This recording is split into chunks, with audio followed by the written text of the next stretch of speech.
नमस्कार दोस्तों, target with PS Parihar channel में आपका स्वागत है। आइए शुरू करते हैं और देख लेते हैं कि आज के समाचार पत्रों में विद्यार्थी जीवन से संबंधित कौन-कौन सी सूचनाएं हैं। आगे बढ़ने से पहले एक सूचना उन विद्यार्थियों के लिए जो विद्यार्थी रेलवे ग्रुप डी की तैयारी कर रहे हैं। वे सभी अभ्यर्थी सरस्वती प्रकाशन प्राइवेट लिमिटेड की ये महत्वपूर्ण पुस्तक ले सकते हैं, जिसमें 17 विगत वर्ष के प्रश्न पत्र भी हैं और 10 मॉडल पेपर यानी कि टेस्ट पेपर भी हैं।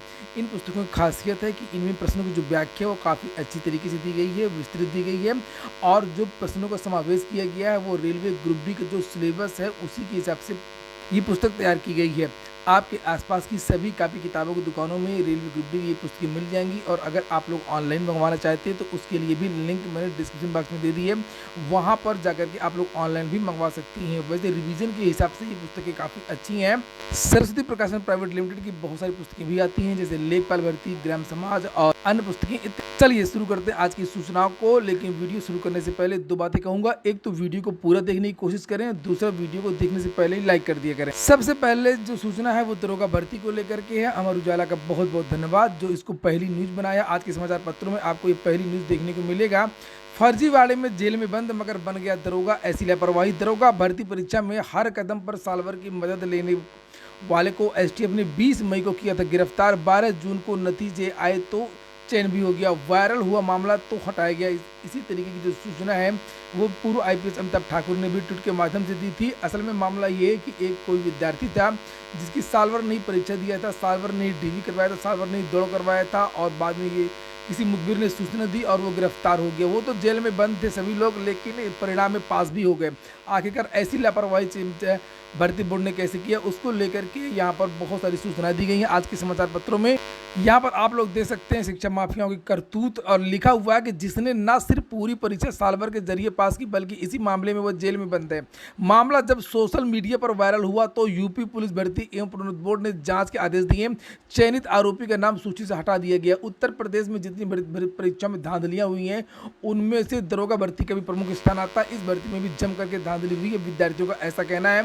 विद्यार्थी इसके लिए लखनऊ में लगातार धरना प्रदर्शन भी कर रहे हैं। विद्यार्थियों को मांग है इस भर्ती की एक बड़ी जांच एसआईटी जांच करवाई जानी चाहिए। 170 से अधिक गिरफ्तारियां हो चुकी हैं डीवी के समय ही और लगभग 40 से ज्यादा एफआईआर हो चुकी हैं। लिखा कि परीक्षा तो थी राहुल की, परीक्षा देने गया था अर्जुन, परीक्षा थी अर्जुन की, ये देखिए लिखा है। और राहुल ने 7 लाख में पूरा बयाना लिया था और राहुल ने अर्जुन के स्थान पर परीक्षा दिलाने के लिए बिहार के नालंदा जिले के रहने वाले शिशुपाल के नाम से सालवर को लगाया। सालवर ने परीक्षा भी दी, फोटो लगा करके डीवी भी करवाया और जानकीपुरम एक्सटेंशन लखनऊ में थी और इसकी डीवी और भी बहुत सारी बातें यहाँ पर लिखी हुई हैं। और बाद में जानकारी दी गई है भर्ती बोर्ड के द्वारा कि अर्जुन का जो अंतिम चयन परिणाम है वो बाहर कर दिया गया है। ये देखिए, लेकिन मानना पड़ेगा सालवर को भी। सालवर ने परीक्षा भी दिया, डीवी भी करवाया और दौड़ भी उसने कंप्लीट किया और जो मेरिट में स्थान है वो भी दिलवा दिया। खैर कोई नहीं बचेगा, सब एक एक करके जेल जाएंगे। अगली जो सूचना है वो स्वास्थ्य विभाग में 8037 नई भर्तियां। मुख्य सचिव दुर्गा शंकर मिश्रा का बयान यहाँ पर छपा हुआ है और लिखा एएनएम व नर्स के 8037 पद भरे जाएंगे। मुख्य सचिव दुर्गा शंकर मिश्र का कहना है कि अस्पतालों में खाली एएनएम और स्टाफ नर्स के 8037 पदों पर पारदर्शी तरीके से भर्तियां की जाए। राष्ट्रीय स्वास्थ्य मिशन गवर्निंग बॉडी की बैठक में सोमवार को अधिकारियों को यह निर्देश दिए गए हैं। लिखा कि स्वास्थ्य विभाग में बहुत सारे पद खाली हैं, उन पदों को जल्द से जल्द भरा जाए।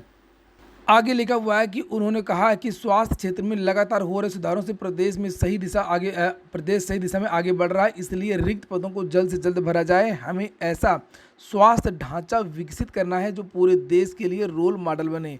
तो वहीं पर मुक्त विश्वविद्यालय की भी कुछ सूचना है, जैसे उत्तर प्रदेश राजर्षि टंडन ओपन यूनिवर्सिटी से किसी भी विद्यार्थी को किसी भी कोर्स में 118 कोर्स हैं एडमिशन लेना है तो आज से एडमिशन शुरू हो रहे हैं। यहाँ पर लिखा कि स्नातक करना है, प्रास्नातक करना है, डिप्लोमा का कोई कोर्स करना है, सर्टिफिकेट, जागरूकता इत्यादि के 118 कोर्स में प्रवेश शुरू हो गए हैं और विद्यार्थी चाहें तो इसके लिए ऑनलाइन आवेदन आज से ही शुरू कर सकते हैं। अगली सूचना है उत्तर प्रदेश लोक सेवा आयोग की। काफ़ी सूचनाएं हैं आज के समाचार पत्रों में, जैसे लिखा हुआ है कि सेवा नियमावली में संशोधन के इंतजार में भर्ती फंस गई। बात हो रही एपीएस की। एपीएस के लिए विद्यार्थी हर दूसरे दिन वहाँ पहुँच जाते हैं और दबाव बना रहे हैं कि किसी तरीके से लोक सेवा आयोग जल्द से जल्द इन विद्यार्थियों की भर्ती निकाल दे। और बात भी सही है, बहुत दिनों से भर्ती नहीं आई है, 2010 2013 और सबसे बड़ी बात यह है कि इसका जो है अधियाचन भी आ चुका है 250 से ज़्यादा पदों को लेकर के, लेकिन फिर भी इनकी जो भर्ती वो नहीं निकाली जा रही है और इसके लिए विशेष योग्यता की आवश्यकता होती है। विद्यार्थियों को शॉर्ट हैंड आना चाहिए। 2013 में जो भर्ती आई थी उसके जो विज्ञापन है वो रद्द कर दिया गया था। विद्यार्थी ओवर एज हो गए हैं और पता नहीं है नई भर्ती के विज्ञापन कब आए। अगली सूचना टीजीटी पीजीटी और एलटी की भी है। लिखा टीजीटी पीजीटी अभ्यर्थियों ने घेरा मंत्री आवास।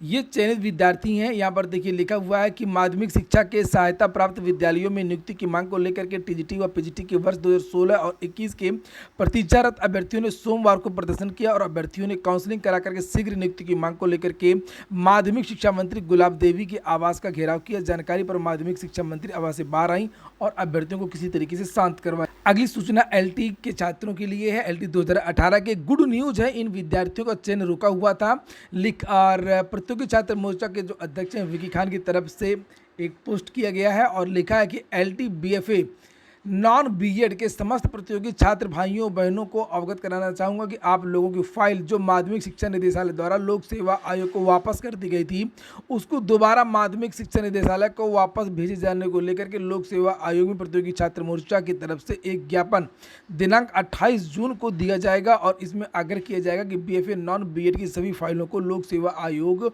फिर से माध्यमिक शिक्षा निदेशालय को नियुक्ति हेतु प्रेषित करे ताकि इसमें चयनित सभी गरीब बेरोजगार भाइयों बहनों की नौकरी लग सके। तो बीएफए के लिए बीएड मांगा गया था, जबकि बैचलर ऑफ फाइन आर्ट खुद अपने आप में एक कंप्लीट कोर्स होता है, उसमें बीएड की आवश्यकता नहीं होती। बाकी भर्तियों में इसको लेकर के आपत्ति दर्ज कराई गई और बहुत सारे विद्यार्थियों ने आवेदन भी कर दिया था। बाद में इनकी जो नियुक्ति है वो रुक गई थी। प्रतियोगी छात्र मोर्चा, अन्य संगठनों और बहुत सारे छात्रों ने यह मांग की थी कि बीएफए में जब बीएड की आवश्यकता अभी तक नहीं होती थी तो पहली बार क्यों इसको जोड़ दिया गया है, इसको हटाया जाए और जो विद्यार्थी केवल बीएफए हैं उन विद्यार्थियों को मौका भी दिया जाए। इसी के संबंध में आज विद्यार्थी उत्तर प्रदेश लोक सेवा आयोग पहुंचेंगे और ज्ञापन देंगे और सकारात्मक संकेत दिख रहे हैं इन विद्यार्थियों के लिए। वहीं पर अध्ययनरत छात्रों के लिए भी एक गुड न्यूज है कि स्नातक परास्नातक के अंतिम वर्ष के छात्रों को अब हर साल मिलेंगे टैबलेट व स्मार्टफोन। केवल चुनावी वर्ष ही नहीं, इस योजना को भारतीय जनता पार्टी की सरकार ने चुनाव के समय में भी जोर जोर से घोषणा की और ये कहा गया है कि अब भले ही इसमें 4,000 करोड़ से अधिक का खर्च आए, लेकिन अब ये योजना लगातार जारी रहेगी और जो फाइनल ईयर के जो छात्र हैं, चाहे वो बीए बीएससी के हों, चाहे वो एमबीए या एमए या एमएससी की हों, सभी छात्रों को स्मार्टफोन मिलेंगे और अगर कुछ स्मार्टफोन बचेंगे तो वो सेकेंड ईयर के छात्रों को दिए जाएंगे। अशासकीय महाविद्यालयों को शिक्षा शास्त्र विषय में 40 नए असिस्टेंट प्रोफेसर मिल गए हैं। इन विद्यार्थियों के परिणाम सोमवार को जारी कर दिया गया है। प्राविधिक शिक्षा विभाग को भी 126 प्रवक्ता मिल गए हैं। उत्तर प्रदेश लोक सेवा आयोग ने सोमवार को प्रवक्ता कंप्यूटर के 132 पदों का अंतिम चयन परिणाम जारी कर दिया है। 6 पद 3 अनुसूचित जाति एवं 3 अनुसूचित जनजाति के हैं। अग्निपथ योजना, जहां पर एक तरफ जम करके विरोध हो रहा है, विरोध तो होगा ही। मैं आपको बता दूं कि कभी भी नियमित नियुक्ति की जगह, नियमित भर्ती की जगह संविदा भर्ती नहीं ले सकती है। दोनों में जमीन आसमान का अंतर होता है। आप लोग सीधा सीधा मोटी सी बात को ये समझ लीजिए कि एक तरफ नियमित भर्ती है और दूसरी तरफ संविदा भर्ती है, दोनों में बेस्ट कौन होगा, और इसीलिए विरोध हो रहा है। और यहाँ पर लिखा कि बिहार विधानसभा में अग्निपथ योजना पर विपक्ष का हंगामा। बिहार विधानसभा के मानसून सत्र के दूसरे दिन अग्निपथ को लेकर के विपक्ष ने हंगामा किया है, पीएम के खिलाफ नारेबाजी की है। वहीं पर राहुल गांधी ने भी निशाना साधा है। राहुल गांधी नेता कहा है कि पीएम अपने मित्रों को 50 साल तक के लिए देश के एयरपोर्ट देकर के दौलतवीर और युवाओं को 4 साल के लिए अनुबंध पर रख करके अग्निवीर बना रहे हैं। मजबूरी का फायदा उठाया जा रहा है। इस देश में गरीबी भुखमरी की वजह से विद्यार्थी मजबूर हैं आवेदन करने में। और वहीं पर लिखा हुआ वायुसेना को 4 दिन में मिले 94,281 आवेदन। कोई वाहवाही नहीं है, कोई बड़ी चीज़ नहीं है। एक भूखा गरीब आदमी, संघर्षरत छात्र, वो तो आवेदन करेगा ही करेगा। आप कितना भी कम में देंगे तब भी वो आवेदन करेगा। इसका मतलब ये नहीं है कि युवाओं को ये योजना पसंद आ रही है। ये हो गया आज का वीडियो। पूरा वीडियो सुनने के लिए बहुत बहुत धन्यवाद। वहीं पर एक सूचना और है कि आप लोगों ने देखा होगा कि जब रेलवे का आंदोलन हुआ था तब युवा मंच के जो संयोजक है राजेश सचान, उनको गिरफ्तार किया गया था। बाद में उनकी जमानत भी हो गई थी। पुलिस ने उन पर बहुत सारी 8-10 धाराएं भी लगा दी थी।